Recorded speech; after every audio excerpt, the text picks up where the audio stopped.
I want to go in the cage and kind of show the audience a little behind the scenes about how Arman was able to stay active in control versus some of these guys that maybe are just holding defensive positions, you know, so that the offense can't be done. Yeah. And then I also want to go over how to get out of that gator roll. Yeah. And I feel like some of the audience, so if you guys are watching this, Frank, I know the way you're able to kind of hold clinch and keep people in distance, I think is amazing too, because Arman is a smaller fighter for some of these guys. So I think that would be cool to see.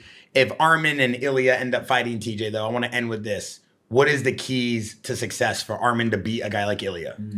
Not to be on the inside with his boxing. Ilia's got quicker boxing, right? His boxing is very, very crisp. I think don't play that range of boxing. Keep it outside a little bit further. Use your big shots to set up the takedowns. Ilia's got great jiu-jitsu and wrestling as well too, but I think Arman's strength is going to be great for him, and I think Arman's cardio. I know Arman's cardio is the best. I train with the best strength and coaching coach in the world, and so does Arman. And my coach is telling me Arman's numbers on what his output is.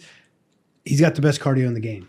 So make this go to deep waters, get him to grapple, make him tired, and put him out that way. You know, don't avoid the boxing range a little bit longer. Stay in that kickboxing range and use his footwork like he does in his feints, and don't engage in the counters, right? Like 2 punches, roll out, move, get him to counter back. Once Topuria's punching, look for your shots, get him to the ground, use your size and power.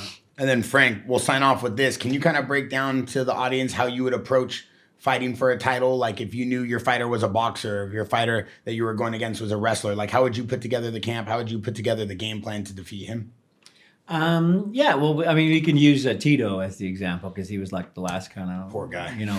That's crazy. Love Tito, but you know, a giant man, a stronger wrestler, a stronger base, like literally a stronger being. And so my entire strategy was to go around the strength, attack, but then also go around that base. So in striking, we're striking, but we're moving out of the center. In wrestling, we're wrestling, but we're not pushing because he's too big.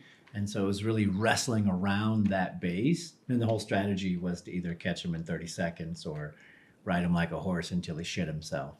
Oh, yeah. We went with the latter. I love that. Ride him like a horse until he shits himself. Nice. And then we see a lot of the audience basically asking questions, even like in the chat. People want to know like the state of the UFC, TJ. We talked about it a lot on the last podcast. Bobby Green was critical of it. The wrestlers, the offense, the defense, the way people stall or hold position. Do you feel like we saw a lot better fights this card? Do you feel like that is a specific type of fighter? Or like people they generalize the current UFC, but I feel like it's maybe just specific fights. Yeah, it's just specific fights are that way.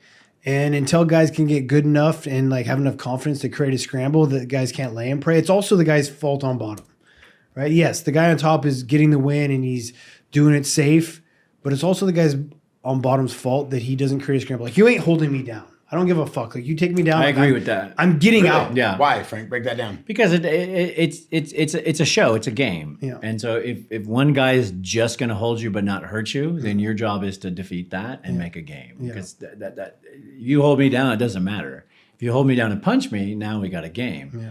I'm going to get out of that. Like, we're not going to stay there. Yeah. That's the game.